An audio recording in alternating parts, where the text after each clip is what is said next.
The great hall of the Galactic High Court echoed with the hum of power and pride. Representatives from across the galaxy stood tall in decorated uniforms, but all eyes were drawn to the golden doors that had just opened. From the shadows stepped a human. No fanfare, no bodyguards, no weapons. He was calm, quiet, and alone. His uniform was simple but sharp, the emblem of Earth barely catching the light. He did not bow. He did not pause. He walked forward like he owned the room. The court was silent. Some whispered behind glowing hands. Others stared in disbelief. Humans had never sent a representative without escort or protection. The alien empires had assumed Earth would bend. But this man walked as if he didn't care what anyone thought. On the raised platform at the center stood Princess Illyria of the Valari Empire. She was 19 but commanded the same fear as a seasoned ruler. Her beauty was famous, but so was her arrogance. She watched the human approach with a frozen smile.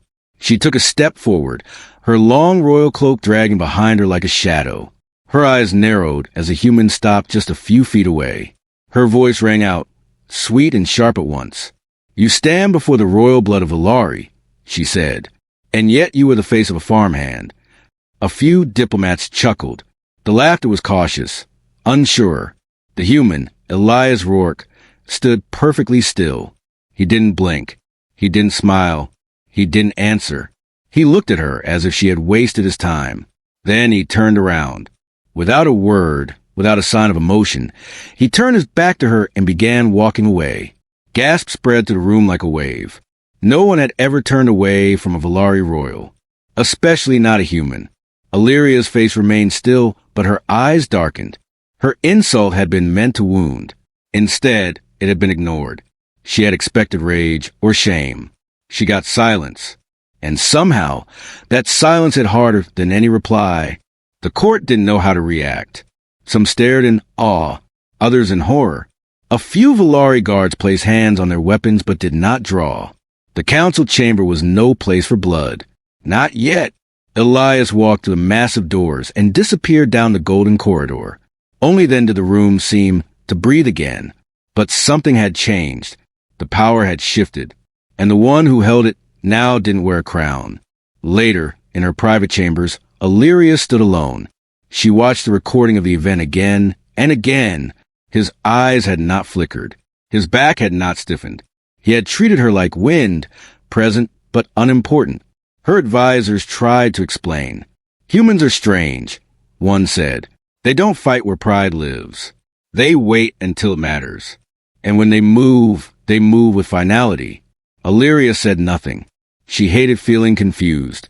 She hated not being the center. And most of all, she hated that one look from that human had made her feel small. No man, not even one from her world, had ever done that before. The next morning, her message was sent. A formal challenge for a second meeting. This time in private. She expected rejection. She was prepared for insult. But the reply that came was colder than silence. One simple sentence. "When there is respect, there can be dialogue." Her hands tightened into fists. That message was not just refusal. It was a lesson. He was teaching her something. And she didn't like it.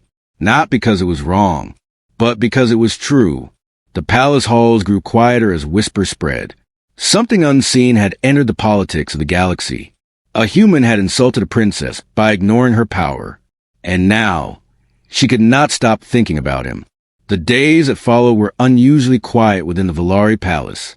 Normally filled with the sound of advisors and nobles debating over politics, now the halls felt heavier. Something invisible but sharp lingered in the air. Princess Illyria had not left her chambers since the reply came. When there is respect, there can be dialogue. The message haunted her, not because of what it said, but because of how it made her feel. It had made her look inward, and she hated that. Her court was restless. Council members asked why the princess had been dismissed. Some suggested retaliation, others revenge, but none dared speak too loud. Elias's silence had struck deeper than any insult. And now, nobody knew what Earth's next step would be. Illyria stared out the window of her tower room. From there she could see the landing platforms, the military parades, the flags of her empire. She had built her name on pride, dominance, and control. But one man's indifference had shaken her foundation. She wasn't used to being ignored. Every room she entered turned to her. Every voice lowered when she passed. And yet, Elias had walked away. Not in fear, not in defeat, but in quiet judgment. It was as if her throne meant nothing to him. A new message came from Earth, but it wasn't for her. It was addressed to the council itself. The message invited all planetary representatives to a summit on neutral ground. Earth was ready to speak, but only where respect was mutual. Her pride flared. It was her court, her world, her right to host a dialogue. But she also understood now that Earth was not asking for permission. They were making moves in their own way. Quiet, careful, and exact. The council accepted. A rare agreement from races who often disagreed on everything. Curiosity had replaced arrogance. What game was Earth playing? What strength did they hide behind such calm silence? Illyria demanded to join the summit. Her advisors hesitated. You have already been dismissed, one warned. To go now is to risk further insult.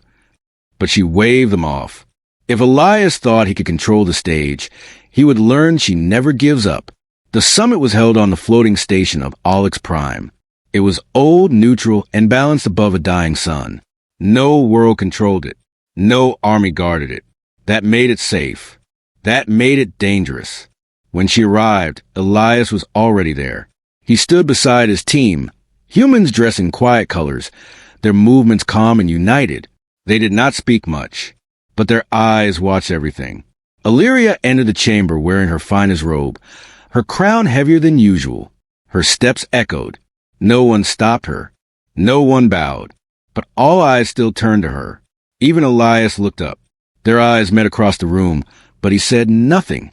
She sat across from him, not directly, but close enough to remind him that their unfinished moments still lingered. She waited for his reaction, but none came. It was like trying to move a mountain by staring at it. The discussion began. Topics ranged from trade to peace routes, border agreements to cultural exchange. Elias spoke only when needed. Each word was measured, calm, and clear. He never raised his voice. He never showed frustration. Yet everything he said carried weight. Even council veterans leaned in when he spoke. He did not demand power. He drew it without trying. His silence now made sense. It had been preparation. It had been control. Illyria found herself listening more than she spoke. Her usual instinct to dominate was replaced with curiosity.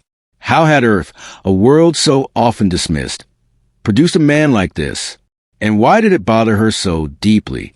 When the summit ended for the day, she approached him privately. No guards, no audience, just her and him in a quiet corridor of the station. You made your point, she said. You left your mark on my court. But what do you want, truly?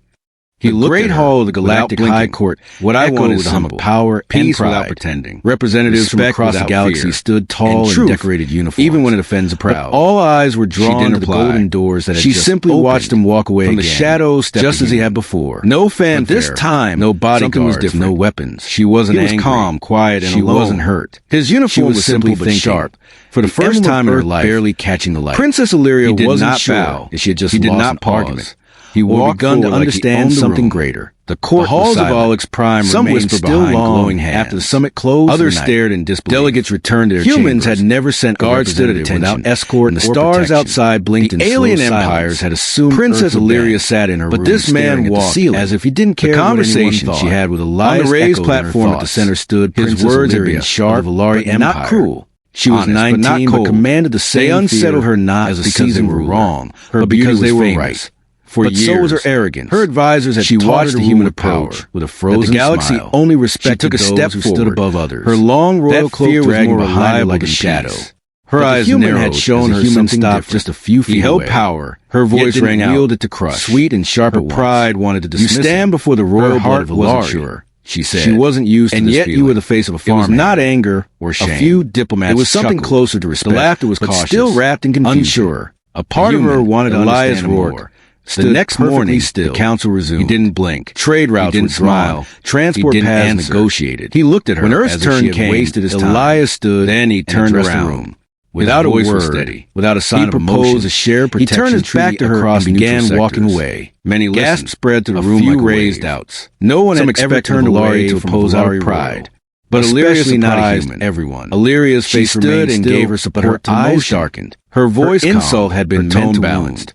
It was the first time in history that a Valari royal stood behind shame suggestion. She got silent. Elias didn't smile. And somehow he didn't nod. That silence hit harder than any reply. Again. The court didn't know how to react. Some stared in was approval, or others acknowledgement. A few Valari guards placed hands on their weapons but did not draw. After the council chamber was no place for blood. Valari and human cooperation. Elias walked to the massive doors and disappeared down the golden corridor. Now it had begun. Only diplomats from other systems to breathe again. But something had changed. Others hoped. The power had shift had started, and the one who held it now didn't. Illyria left the chamber early later in her private chambers. Her mind was full. Illyria stood alone. She didn't return to her ship. She watched the recording of the event again. She walked the outer ring of the station. His eyes had not. The stars looked close. His back had not stiffened. She found herself alone her like wind until a familiar presence arrived beside her. Her advisor tried to explain. Humans simply stood next to her, eyes on the stars. They don't fight where pride lives. Voice low. They wait until it matters. Why did you support the treaty? And when they move, they move with finality. She didn't answer right away. Illyria said because it made sense. She hated feeling. She said after a pause. She hated and because I'm tired pretending that pride is strength. And most of all, sometimes that one look from that human had made her feel small. He nodded slowly. No man, you're different not now, even one from her world, had ever done that before. Just more real. The next morning, her message was sent. And a formal challenge for a second meeting. Why did you come this time in private? Why speak at all? She expected rejection. Already held power. She was prepared for insult. Elias looked at the reply that came a moment longer before answering. One because silence only works when there is respect. There can be dialogue. It becomes avoidance. Her hands tightened, and we're not here to hide. That message we're here to shape what comes next. It was a lesson. That answer he was teaching her something. It felt like a truth she didn't always known, not because never heard said aloud, but because in that moment. The palace halls grew quieter as the diplomat spread. He was a reflection of what her empire had entered the politics become if it stopped living in the past. A human had insulted a princess by ignoring her power. But this time, and now, it wasn't cold. She could not stop thinking about it. It was peaceful. The days that followed where words were no longer within the Valari palace. The galaxy beyond normally filled with the sound of advisors, like a place that could be understood instead of conquered. Now the halls felt heavier. Illyria something invisible but sharp lingered for the first time. Princess Illyria had not left the chambers, not out of shame. Came, but when because she wanted to feel like her dialogue, not a symbol, the message, not a title, not because of what it said. She didn't know what tomorrow would made her feel. The council might made her look inward, and she hated that. Her own people might challenge her change. Council members asked why the princess couldn't go back to the old way. Some suggested retaliation, not after seeing what the new path others revenge. And somewhere on the other side of the station, Elias Silence had prepared for the next day, than any insult, not with weapons, and now, not with nobody knew what Earth's next quiet step would readiness be. And a clear Illyria stared out the window. The news spread fast across. From there, she could see the landing platform. Valari Royal had military parade treaty, the flags of her empire. She had built her name on pride, dominance, and control. It changed, but one man's indifference had shaken her foundation. The high nobles gathered used to being ignored. They argued under the tall fire pillars. Their voices low rising with each word, and yet they did not understand why Princess Illyria had stood beside a human, not in defeat. One noble slammed quiet judgment. It was as if her throne meant nothing. The Valari lead we do not. A new message came from another nodded. But she wasn't reminded of her place. It was addressed to the council. The throne must not bend to Earth's. The message invited all planetary representatives.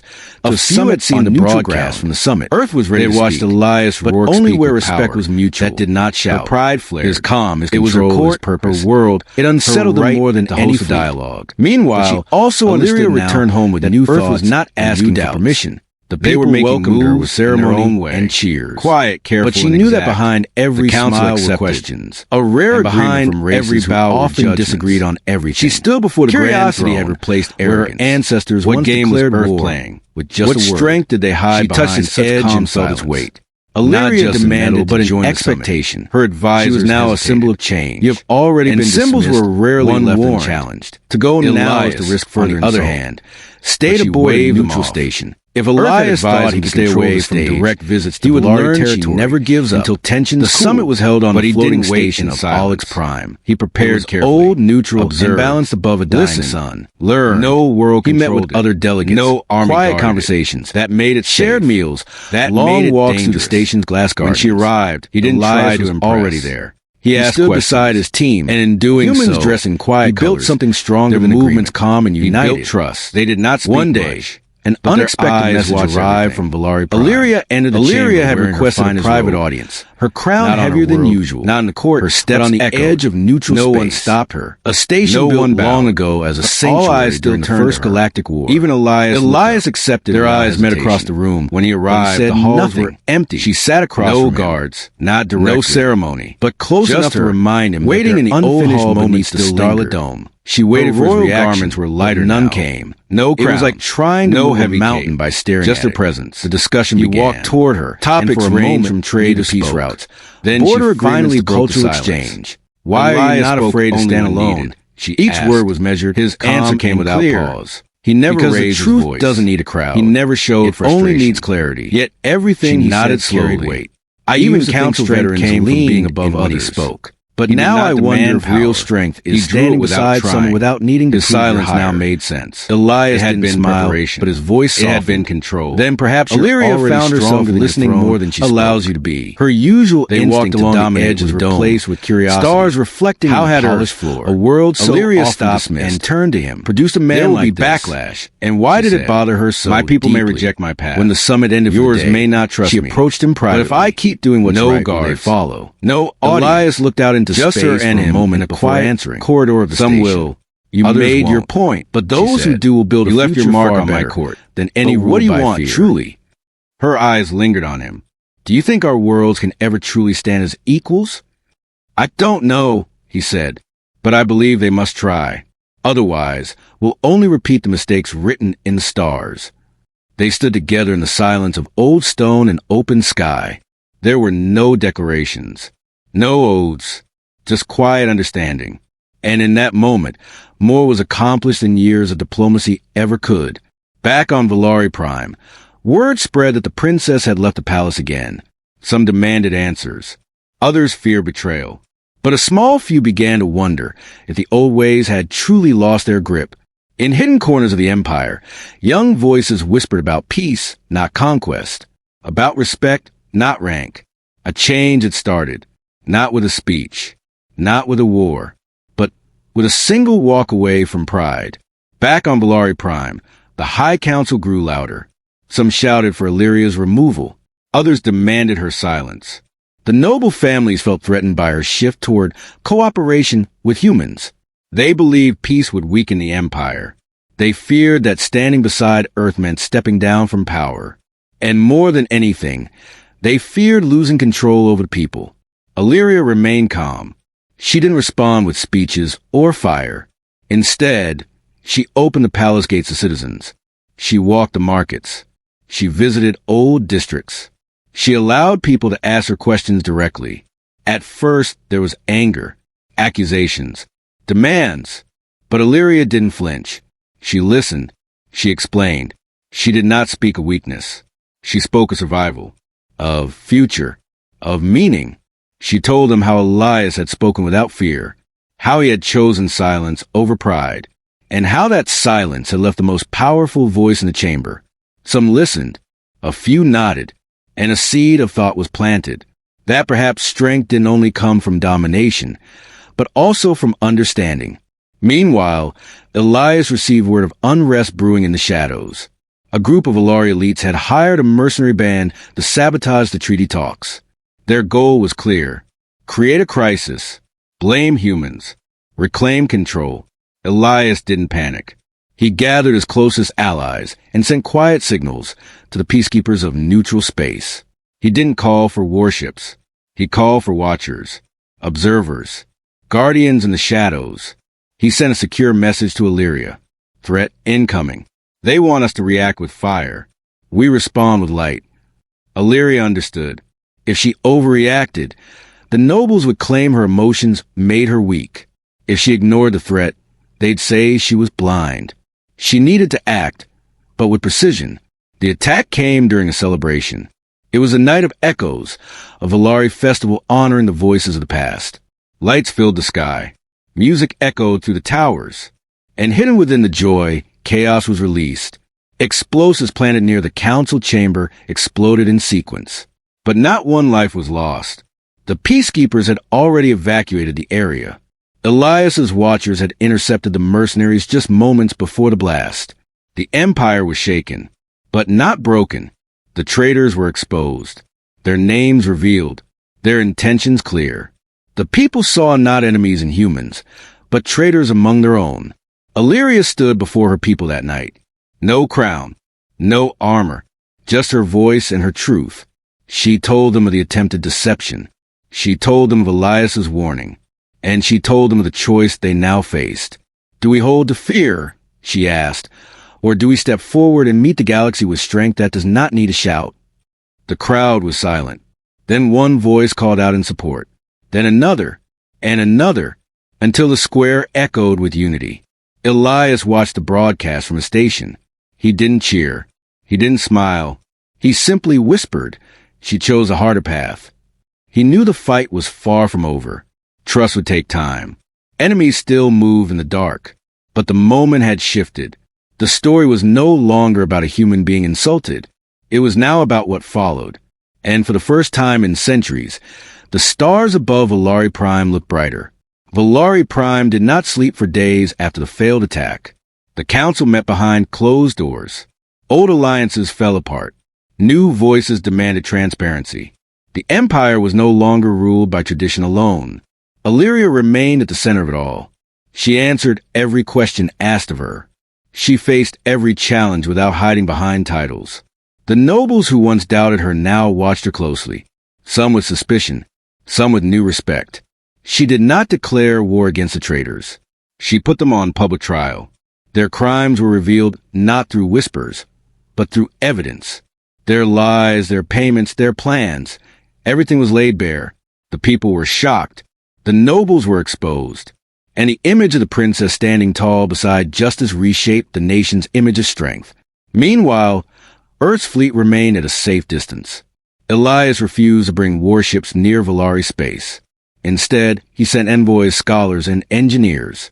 They came not to conquer, but to collaborate. Trade slowly began. Small agreements at first, then larger ones.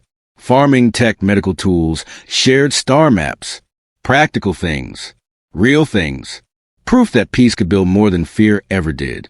Illyria personally oversaw the new exchange. She didn't let others handle the meetings. She sat with human scientists, engineers, and pilots. She listened. She learned. She even laughed, something the old court had rarely seen. One day, while visiting a human medical ship docked near the outer moons, Illyria was asked if she feared the reaction of her own people. She paused before answering. If fear is all that holds a crown in place, then perhaps it is not a crown worth wearing. Her words were broadcast across both worlds. Some called her bold. Others called her foolish. But many called her honest. And that honesty inspired something new in both species. Elias was called back to Earth for a briefing. The High Council of his own world wanted answers. Why had he moved forward without full military support? Why had he trusted a Valari royal? He answered simply, because she earned it, and because peace isn't made by weapons. It's made by people brave enough to talk after being hurt. There was silence in the chamber. Then approval. Earth's leaders had once prepared for defense. Now they prepared for partnership. Illyria's transformation was not without cost. She lost favor with some noble houses. Old allies turned cold. She received threats hidden in protocol. But she never wavered. Each day, she read reports from border planets. Some showed fear. Others showed hope. She responded to both. Not with promises, but with truth. I cannot erase the past, she said in a broadcast, but I can shape the path ahead. Not alone, not above, but beside those willing to walk forward. The relationship between Earth and Valari became a symbol, not of power, but of possibility. Other systems began to take notice. Quiet messages arrived. Curious invitations followed. Elias returned once more to Valari Prime. This time, not as an outsider, not as a challenge, but as a guest. He was greeted by Illyria herself. No formal guards. No ceremonial dress. Just two leaders walking side by side beneath the golden towers. They didn't speak of politics. They walked through gardens, listen to children sing in the courtyards, and watch ships pass across the sky. For a moment, they were not symbols of change. They were simply people, chained by choices, bound by truth, and moved by hope. And in that quiet, under stars that had once watched only war, something new was born. The alliance between Earth and Valari was no longer a quiet agreement hidden in political halls. It had become something public, something living, something real. Ships now traveled freely between the two systems. Trade lanes opened. Cultural centers were built on both sides. Children learned new languages. Scientists shared data. Artists created together. Walls were replaced by bridges. But not all were pleased. In the dark corners of the galaxy, voices still whispered. They called Earth dangerous. They called Illyria a traitor. They warned that peace would fail, just like every treaty before. One such voice belonged to Grand Commander Vorak of the Vorn Dominion, a warlord who had once tried to conquer Valari space and had been pushed back by human intervention years before. He had waited for weakness. He had watched Valari turn inward.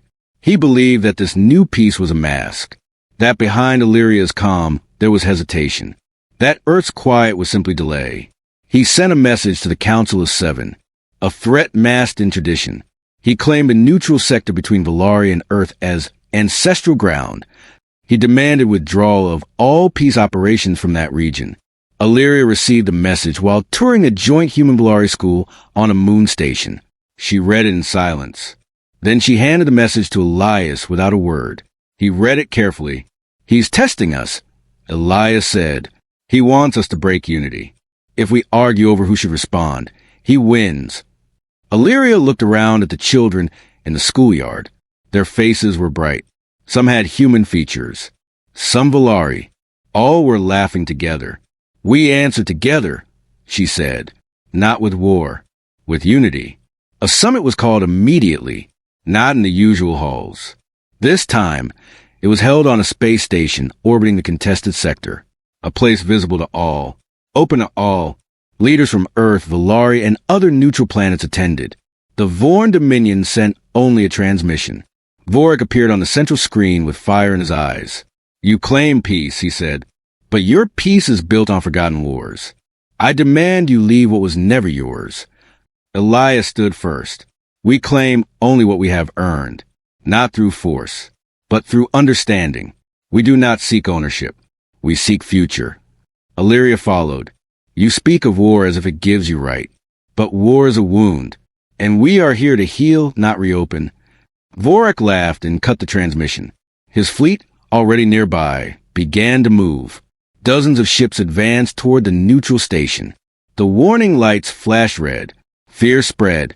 But Earth and Valari had planned. They didn't raise shields. They didn't launch weapons. Instead, they activated the Peace Net, a coordinated system that broadcast a message to every corner of the galaxy. Footage of the children, of the trials, of the first meeting, of Elias walking away, of Illyria removing her crown, of cities rebuilt and lives saved. The galaxy saw not weapons, but reasons. Vorak's ships paused. Some captains refused to fire. Messages leaked. Crews questioned the order. Small protests broke out on his own worlds. He had not expected resistance to come from within. Illyria and Elias stood side by side as the screens lit up with public response. Worlds far and wide declared support for the peace initiative. They offered observers aid and voice. Vorak withdrew, not because he was defeated in battle, but because he was outmatched by truth, by a unity he couldn't break. For the first time in known galactic history, a conflict had been prevented not by force, but by proof of peace. Elias looked to Illyria. "You never raised your voice, yet you were heard louder than any cannon." She replied, "Because what we built speaks louder than what we could destroy."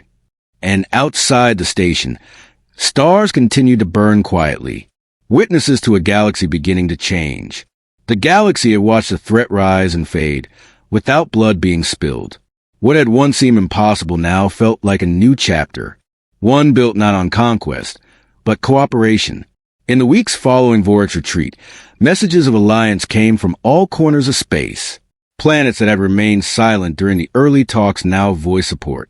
Worlds once distant now asked to join the Peace Network. The movement no longer belonged to Earth or Valari alone. It had become something larger, something shared. A future where strength was measured not by who shouted loudest, but by who listened the longest. On Valari Prime, a monument was planned, not of war heroes or battleships, but of an empty circle, symbolizing the meeting table where it all began.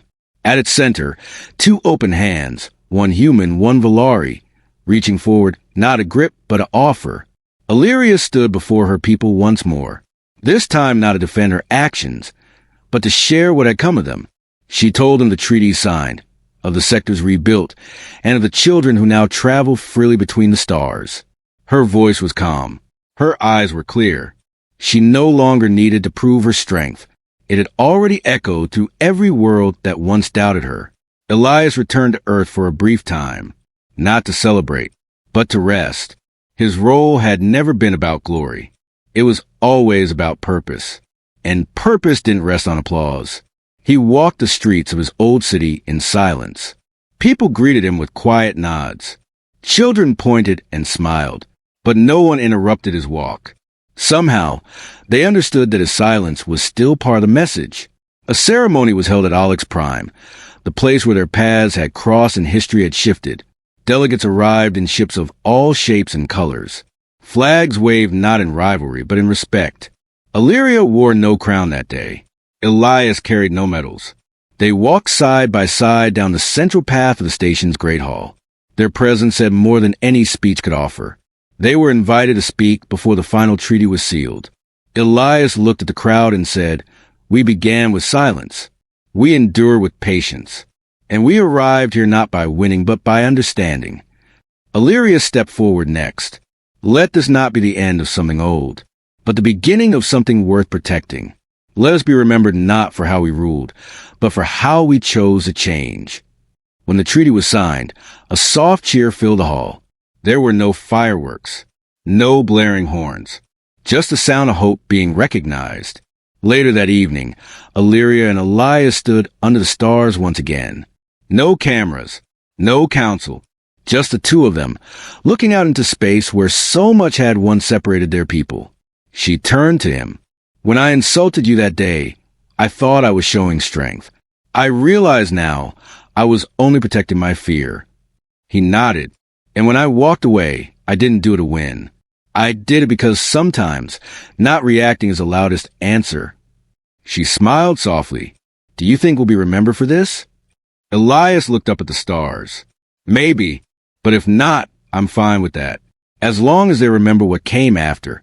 They stood in quiet for a long moment. The kind of silence that holds weight, not emptiness. The kind that says everything without a single word.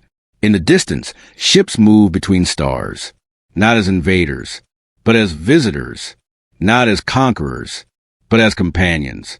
And above them all, the galaxy kept turning, now carrying the echoes of a new kind of power, one born from a moment of insult, answered not by pride, but by walking away,